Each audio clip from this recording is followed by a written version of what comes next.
Cerita dimulai dengan memperlihatkan sebuah wawancara yang dilakukan oleh baik Yunwo dan Hae-in, di mana mereka berdua sama-sama menceritakan bagaimana awal kisah cinta mereka dimulai hingga menikah, dan membuat Korea Selatan heboh karena pernikahan mereka.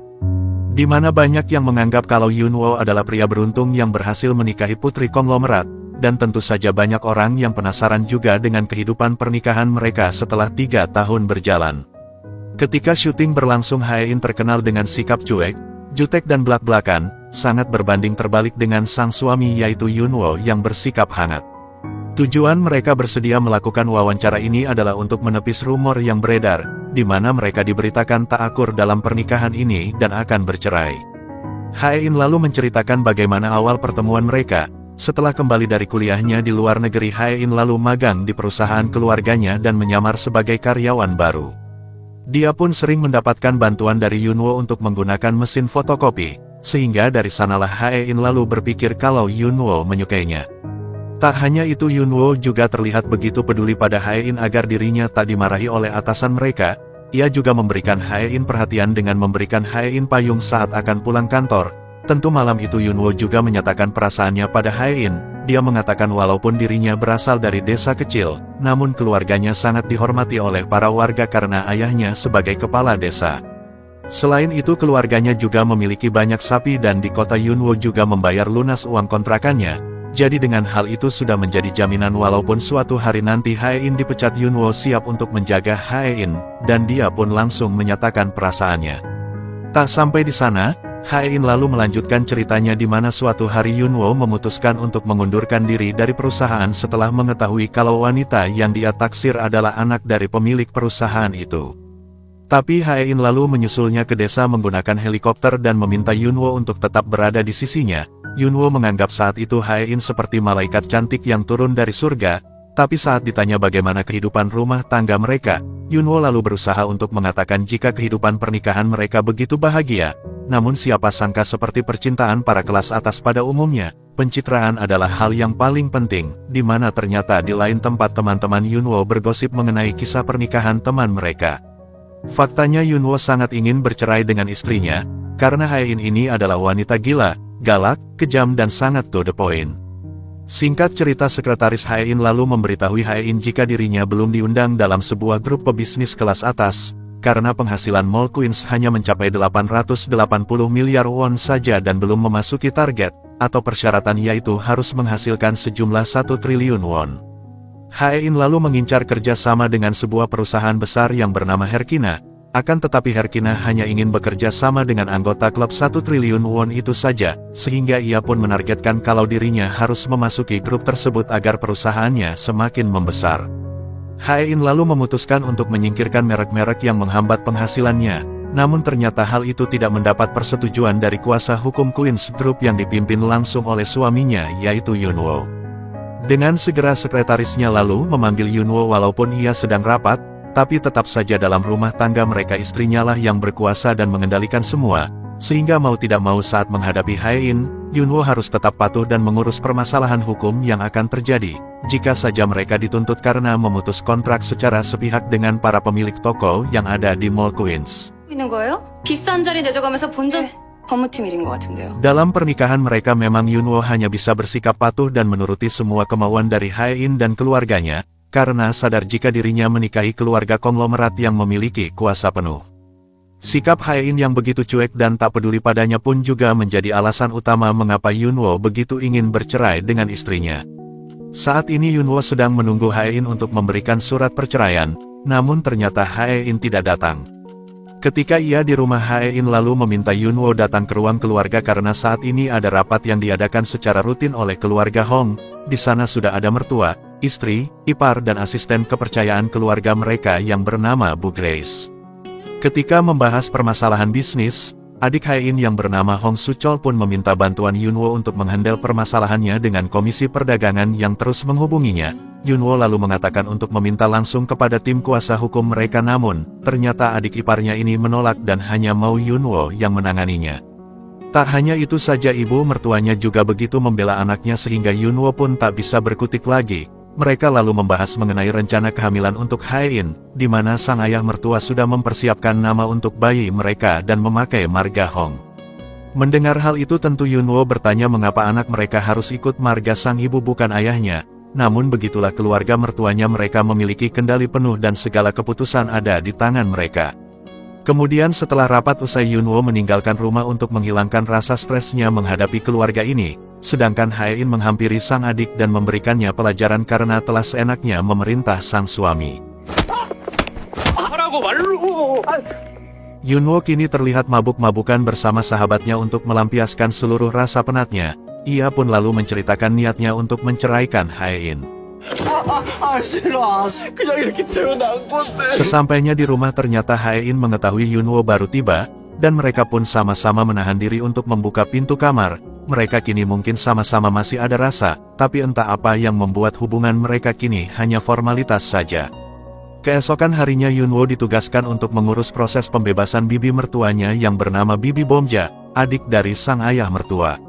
Dirinya dipenjara karena menjambak kekasih ayahnya yaitu kakek Hae-in hingga dirawat di rumah sakit. Bibi Bomja terkenal sebagai orang yang ganas, belak-belakan dan tanpa ragu untuk melawan aturan keluarga.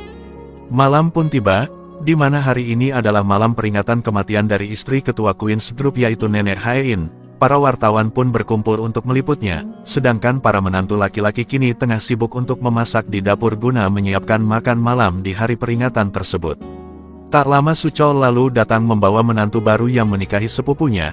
Dia lalu menjelaskan padanya kalau di keluarga mereka memiliki aturan jika ada acara keluarga maka para laki-lakilah yang bertugas untuk mempersiapkan semua di dapur. Dan di sana Yunwo lalu meminta Suchol untuk bergabung memasak di sana, namun tetap saja ia menolak dengan berbagai alasan. Karena pada dasarnya seluruh menantu laki-laki yang menikahi para wanita dari keluarga Hong akan mengalami nasib yang sama seperti Yunwo, yaitu patuh terhadap keluarga perempuan karena mereka lebih berkuasa. Saat upacara peringatan dimulai tiba-tiba Bibi Bomja datang dan mengacaukan upacara itu, dia pun mulai memaki-maki kekasih ayahnya dan menuduh kalau ibunya meninggal karena perselingkuhan mereka. Sedangkan di satu sisi ternyata putra tertua keluarga Hong datang dan berada di luar rumah, di mana dirinya ternyata memiliki konflik berkepanjangan dengan ketua Queen's Group. Kemudian esok paginya Yunwo lalu pergi ke psikiater, di mana ia menceritakan tekanannya di dalam keluarga istrinya.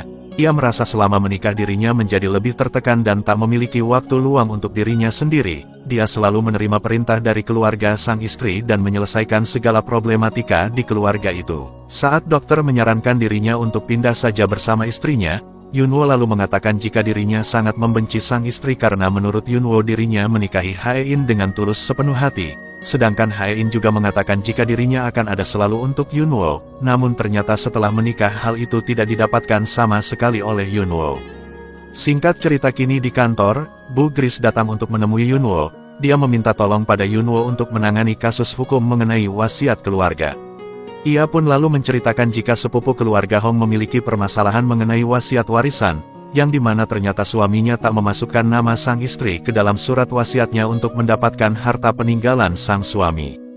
Bu Gris sendiri memang bertugas untuk menjodohkan para keluarga kaya raya kecuali Hae-in, karena dirinya memilih suaminya sendiri yaitu Yunwo. Gris seperti memiliki rencana untuk membuat hubungan mereka berdua ini renggang. Dia pun lalu memakai kasus itu untuk mengompori Yunwo, di mana Hae-in juga menuliskan surat wasiat yang sama jika ternyata terjadi sesuatu pada Hae-in, maka Yunwo tak akan mendapat sepeser pun harta dari Hae-in. Secara frontal Bu Gris menyebut jika Hae-in menikahi Yunwo hanya untuk menambah budak di keluarga Hong, sedangkan di satu sisi di ruangannya kini Hae-in mendapatkan telepon dari seseorang yang dia panggil profesor. Setelah itu saat bertemu Yunwo Hae-in lalu mengajaknya untuk pergi bersama. Namun karena kemarahannya Yunwo langsung menolak tanpa mengetahui kemana ia akan diajak pergi oleh istrinya. Sesudah itu Yunwo memutuskan untuk menenangkan diri ke kampung halamannya. Tentu melihat anak bungsunya pulang sang ibu begitu senang. Ia pun lalu menyiapkan makanan yang begitu enak. Terlihat dari wajah Yunwo yang sangat lahap menyantap makanan dari sang ibu. Saat malam tiba semuanya pun sudah berkumpul. Yuwon lalu mencoba untuk mengatakan hal yang penting pada keluarganya. Ternyata di sana dia mengungkapkan keinginannya untuk bercerai dari Hae-in. Kemudian singkat cerita kini Yuwon pun sudah tiba di rumahnya. Ia pun akan memberikan surat gugatan cerai itu pada Hae-in. Ternyata Hae-in juga ingin mengatakan sesuatu penting pada Yunwo. Di sana Hae-in lalu mengatakan terlebih dahulu. Ia lalu mengatakan jika dirinya sekarat dan hanya punya waktu selama 3 bulan untuk bertahan hidup. Dan ya ternyata tadi siang Hae-in ingin mengajak Yunwo pergi ke rumah sakit karena mendapat laporan ternyata kesehatannya tak baik-baik saja. Kini ia pun bertanya apa yang akan disampaikan oleh Yunwo. Tentu mendengar kabar Hae-in itu ia pun mengurungkan niatnya untuk mengatakan yang sejujurnya. Setelah urung mengatakan dirinya ingin bercerai, kini Yunwo pun mengungkapkan kalau dirinya begitu mencintai Hae-in dan tak bisa hidup tanpa istrinya. Karena mengetahui istrinya sedang sekarat tentu Yunwo pun berusaha untuk memperlihatkan kesedihannya. Mendengar Yunwo tak bisa hidup tanpa dirinya, Hae-in yang sikapnya begitu belak-belakan, ia pun mengajaknya untuk mati bersama. 같이 죽을래? 섬뜩한 농담을 참. Ia pun lalu menanyakan apa kata dokter sembari meremas kertas surat cerainya. Ternyata Hae-in mengidap tumor otak yang jenisnya sangat langka yang bernama klatsitoma. Gejala yang dialaminya adalah sakit kepala dan pelupa. Ia seringkali merasa waktu begitu cepat berlalu dan tak ingat apa yang dilakukan beberapa jam sebelumnya. Dan karena penyakitnya itu juga Hae-in waktu itu lupa jika dirinya memiliki janji bertemu dengan Yunwo. Dia pun mengatakan kalau penyakitnya ini tak bisa dioperasi, dan mengandalkan obat-obatan pun serasa tidak mungkin bisa sembuh. Jika keadaannya memburuk maka Hae-in bisa mengalami halusinasi dan gangguan kepribadian. Setelah membahas penyakit itu Hae-in yang merasa dirinya selalu menjaga kesehatan dan tak pernah makan sembarangan, ia pun merasa tak terima jika mengalami penyakit langka mematikan ini. Di sana Yunwo pun lalu mencoba untuk menenangkan Hae-in dan akan mengajaknya kembali ke rumah sakit, dan dia pun bergumam apakah dirinya bisa tidur nyenyak malam ini. 잠이 올지 모르겠다 정말. Tapi faktanya ternyata Yunwo rupanya sangat menikmati tidurnya. Ia bangun dengan wajah segar dan senyum sumringah karena dia akan berpisah dengan Hae-in 3 bulan lagi tanpa perceraian. Tapi dia harus mengingat jika dirinya kini harus terlihat sedih karena istrinya yang sekarat.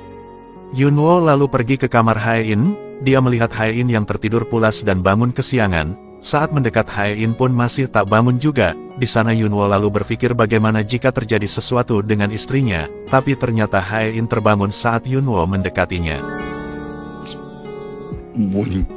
Singkat cerita di kantor kini Hae-in lalu bertemu dengan sang ibu yang mencari Yunwo. Ia mengira jika Yunwo dan Hae-in sengaja memberitahu kakeknya jika perusahaan Suchol melakukan kesalahan yaitu kelebihan bayar pajak sejumlah 8 miliar won, sehingga di sana Suchol pun pingsan dan mengalami serangan panik. Hal itu pun terlihat dari wajah sang ibu yang sangat khawatir dengan keadaan putranya, dan memang sudah terlihat dari awal jika ibu Hae-in ini pilih kasih dan tak begitu memperdulikan Hae-in. Kemudian di lain tempat Yunwo lalu bertemu dengan sahabatnya. Dia mengatakan kalau dirinya tak jadi mengajukan gugatan cerai, dan karena penyakit Hae-in dirahasiakan serta tak boleh ada yang mengetahuinya, Yunwo pun lalu mengajak sahabatnya ini pergi ke suatu tempat yang sepi untuk memberitahu alasannya membatalkan gugatannya. Ya di sana Yunwo akhirnya memutuskan untuk membocorkan rahasia istrinya kepada sang sahabat mengenai rahasia penyakit yang diderita Hae-in. Setelah mendengar fakta itu sahabatnya pun lalu mengatakan jika suatu saat nanti Mall Queens akan jatuh ke tangan Yunwo. Tapi ternyata Yunwo sudah mengetahui jika itu tak akan pernah terjadi. Selain karena pengaruh dari Bu Gris, mereka juga sudah membuat sebuah perjanjian pranikah. Lalu sahabatnya pun memberikan saran bagaimana lebih baik kalau Yunwo ini merayu Hae-in lagi di sisa hidupnya, dan bersikap baik serta romantis agar Hae-in bisa berubah pikiran dan menulis ulang wasiatnya untuk memberikan Yunwo aset-aset miliknya. Ya walaupun Yunwo mengatakan kalau dirinya bukanlah tipe orang yang mata duitan, namun saran dari sahabatnya itu dilakukan oleh Yunwo. Dia memberikan bunga pada Hae-in tepat di ulang tahun pernikahan mereka yang ketiga. Hal itu membuat Hae-in ini merasa aneh karena itu semua bukanlah sikap Yunwo pada biasanya. Dan di lain tempat kini Bu Gris sedang mengobrol dengan pembantu rumah tangga Hae-in yang menjadi mata-mata. Ia mengira hubungan mereka akan menjauh, tapi ternyata semakin hari hubungan mereka ini semakin dekat karena perubahan sikap Yunwo pada Hae-in. Ternyata setelah mengetahui penyakit Hae-in Yunwo kini berakting jika dirinya benar-benar takut kehilangan sang istri. Namun faktanya ia mungkin cukup senang karena akan segera berpisah dengan istrinya yang kejam itu. Tak hanya pembantu di rumah, tapi para karyawan di kantor pun merasa aneh dengan perubahan sikap Yunwo. Yang dulu mereka sering berdebat tapi kini Yunwo bersikap sangat manis pada istrinya. Kini Shin pun akan memperlihatkan keluarga Yunwo yang sedang makan bersama dengan suasana sederhana dan sangat hangat. Sembari membahas mengenai keputusan Yunwo yang akan menceraikan Hae-in, sangat berbeda dengan suasana makan malam di rumah sang besan yang begitu mewah. Apalagi suasana kini mulai tak nyaman karena perdebatan Hae-in dengan ibunya. karena ternyata mall milik Hae-in berdiri di atas tanah sang ibu. Di sana ibunya akan mengajukan gugatan pada anaknya sendiri. Di saat suasana tak kondusif lagi, Hae-in lalu berdiri karena merasa terus diancam oleh ibunya sendiri. Tapi kali ini dengan sikap beraninya Yunwo lalu bangun dan menyela pembicaraan sang mertua dan membela sang istri. Tapi di sana Hae-in bukannya merasa senang, ia malah merasa risih dan curiga mengenai sikap Yunwo yang semakin hari semakin mencurigakan karena perubahan sikap manisnya yang secara tiba-tiba. Shin pun lalu memperlihatkan kegilaan Bibi Bomja yang pergi ke pernikahan suami dan sekretarisnya yang berselingkuh. Tentu saja di mana ada Bibi Bomja disitulah kekacauan akan terjadi. Yunwo pun lalu menghampirinya dan di sana ia memberi nasihat pada Bibi Bomja agar bersikap baik, karena dirinya masih dalam masa percobaan bebas dari penjara. Dia pun lalu meminta bibi mertuanya ini untuk pulang karena sang ketua menunggunya. Saat ayahnya menghampirinya di kamar, Bibi Bomja pun bersikap seperti anak manja pada umumnya, di mana ia mengungkapkan rasa kesalnya pada sang ayah, karena dirinya dijebloskan ke penjara hanya karena dulu menjambak kekasih baru ayahnya sendiri. 잡은 인연은 천하의 죄인이고 아무것도 바라는 게 없대요. 뜻이라고요 그냥!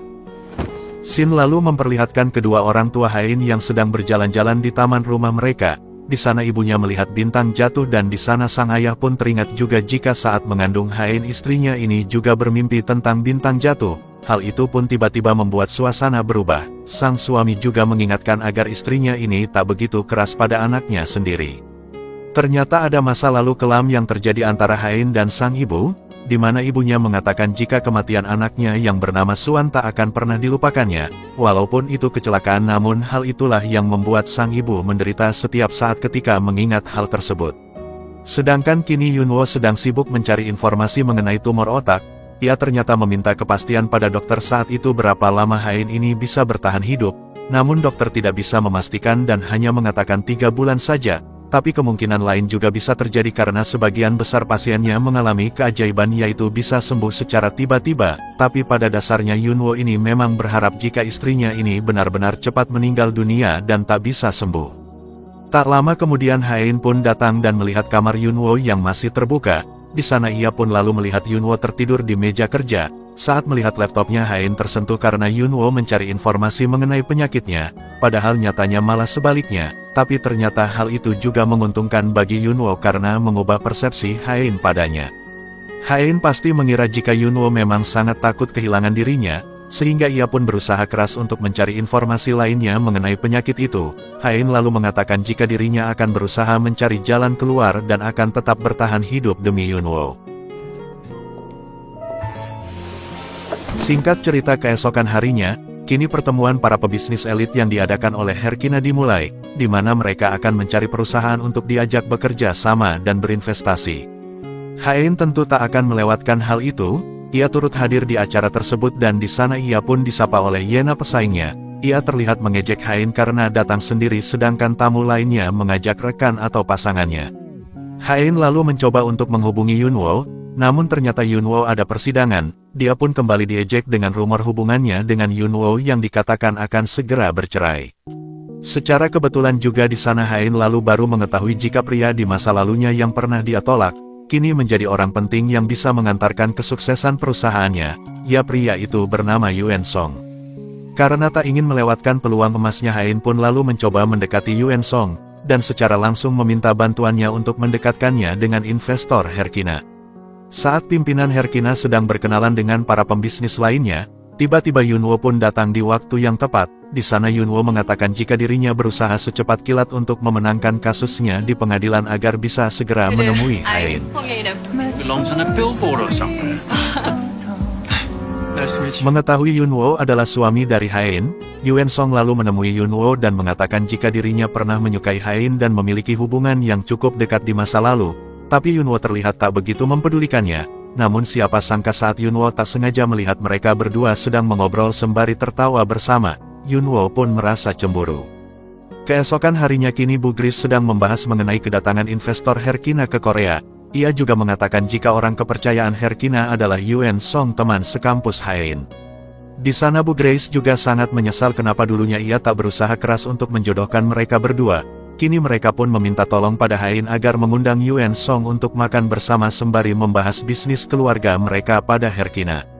Hingga suatu hari keluarga Hong dan Yuan Song pun pergi ke sebuah daerah perbukitan milik Queen's Group untuk berburu, dan hasil buruan mereka akan menjadi penentu bagaimana keahlian mereka dalam berbisnis. Yunwo pun lalu pergi bersama Hain untuk mencari binatang, sedangkan di lain tempat Bu Gris sedang menelepon seseorang dan memberi informasi tempat babi hutan yaitu di daerah berbahaya pada orang tersebut.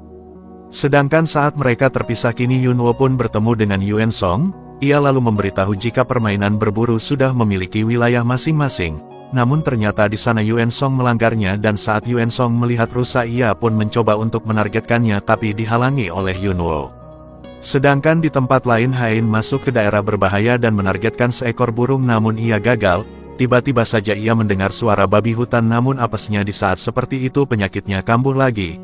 Entah halusinasi atau nyata Hain tak bisa membedakannya dan hanya terdiam, tapi ternyata babi hutan itu nyata. Hain tiba-tiba lalu mengalami flashback mengingat masa lalunya, dan di saat bersamaan babi hutan itu menerjang, untung saja Yunwo datang menyelamatkan Hain dari serangan babi hutan tersebut. Hain lalu membuka matanya, dia melihat Yunwo telah menyelamatkannya. Bak polisi India tak berselang lama Yuan Song pun datang, dengan cepat Yunwo pun langsung membawa Hain pergi dari tempat tersebut. Saat berjalan bersama kaki Hain tiba-tiba terkilir yang membuat keseimbangannya hilang serta tak bisa berjalan. Yunwo secara sigap lalu menggendong Hain yang membuat istrinya itu merasa tersentuh. Di satu sisi keluarga Hain terkejut melihat Yunwo yang menggendong Hain keluar dari tempat pemburuan itu. Mereka lalu berkumpul untuk melihat kondisi dari Hain sekaligus memuji Yunwo yang bisa menembak babi hutan, serta menyelamatkan Hain dari bahaya. Di sana Suchol sempat meremehkan Yunwo, tapi Hain memberitahu adiknya bahwa Yunwo sangat mahir dalam menembak karena dia pernah berada di divisi pasukan penjaga khusus saat wajib militer. Di sana Bibi Bomja pun memuji kekuatan lengan dari Yunwo, dan berkata bahwa Hain beruntung memiliki suami seperti Yunwo. Ketika Yunwo makan malam bersama keluarga Queens, dia mengungkapkan kecurigaannya tentang temuan pagar yang rusak di area terlarang yang merupakan jalur berburu ketua.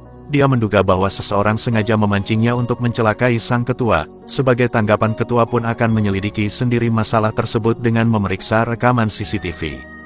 Setelah menyelamatkan Hain, Bom Jun memberikan perhatiannya pada Yunwo selama makan malam. Seperti memberikan daging terbaik kepada Yunwo, Bom Jun juga mengetahui makanan kesukaan menantunya itu.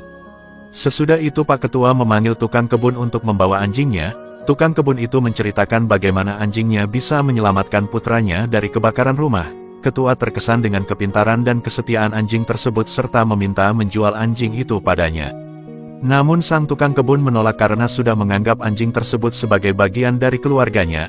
Ketua tampak tidak senang dengan penolakan tersebut dan Yuan Song melihat ekspresi wajah ketua yang tidak menyenangkan.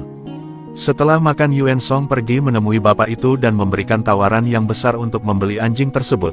Akhirnya sang bapak setuju untuk menjual hewan peliharaannya dengan harga 100 juta won. Terlihat bahwa Yuan Song ingin menyenangkan sang ketua yang sangat menginginkan anjing itu.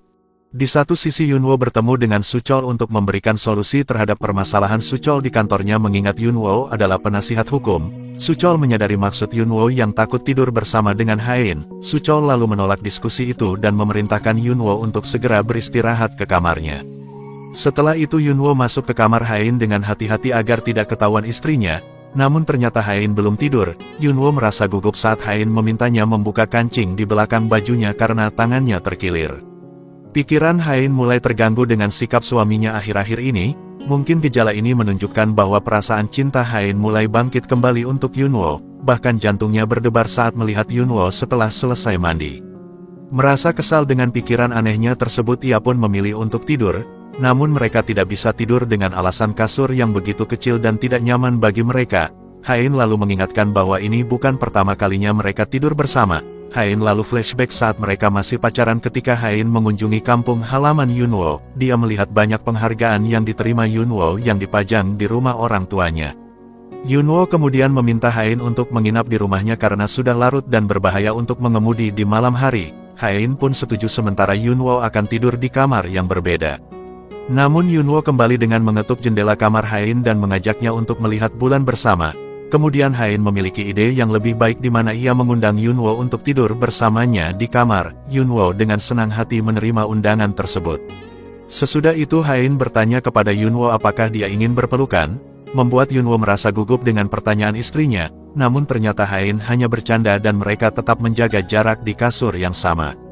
Keesokan harinya Yuen Song melihat bapak tersebut mendekati anjing yang sudah dia beli. Sang bapak ingin mengembalikan uang yang telah diberikan Yuen Song. Dia merasa menyesal telah menjualnya terutama karena anjing tersebut sudah dianggap sebagai bagian dari keluarganya. Awalnya Yuen Song menolak, tapi kemudian dia menerima penawaran dari sang bapak, namun Yuen Song malah ingin menembak anjing tersebut yang sangat mengejutkan sang bapak. Tiba-tiba Yunwo datang dan meminta Yuen Song untuk menghentikan tindakan gilanya. Yunwo akan menjadi saksi atas pengembalian uang tersebut dan meminta sang bapak untuk segera membawa anjing itu pergi. Yuen Song lalu berkata apakah dia diperbolehkan untuk membunuh anjing yang terlantar atau tersesat, lalu dia pun pergi meninggalkan Yunwo. Sesudah itu seluruh keluarga inti Queens berkumpul untuk melihat rekaman CCTV agar mengetahui siapa yang membobol pagar pembatas. Terlihat seseorang turun dari mobil tetapi hanya punggungnya yang terlihat. Ketua langsung mengetahui kalau orang tersebut adalah adiknya Bom Jun yang bernama Bom Sok sebagai orang yang bertanggung jawab. Ketua kemudian menyuruh butler untuk menyelidiki apakah Bom Sok berada di Korea dan dia terlihat marah lalu meninggalkan tempat tersebut. Di tempat lain sang bapak bertanya kepada istrinya apakah dia ingat kejadian 10 tahun yang lalu, di mana seorang anak dari panti asuhan Harapan Abadi mendapatkan beasiswa dari grup Queens, namun kemudian membunuh salah satu anjing mahal yang ada di sana. Pemilik anjing tersebut sangat marah kepada anak tersebut, namun anak itu lalu bertanya apakah ada perbedaan membunuh anjing mahal dengan menghabisi anjing terlantar. Menurut sang bapak kata-kata tersebut mirip dengan yang dikatakan Yuen Song sebelumnya. Malamnya Yuen Song memberitahu Hain jika bos Herkina akan menemuinya untuk membicarakan kerjasama, yang tentu saja menjadi berita gembira bagi Hain, namun kegembiraan Hain hanya bertahan sesaat, saat ia membuka pesan di emailnya yang memberitahu bahwa tim medis yang dia minta bantuan ternyata memberikan kabar buruk bahwa mereka tidak dapat mengobati tumor Hain.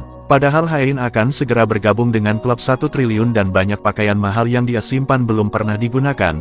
Namun dia menyadari bahwa dirinya akan meninggal. Selain itu juga lukisan-lukisan antik yang dia beli dengan harapan bisa dijual dengan harga tinggi beberapa tahun kemudian seakan menjadi sia-sia.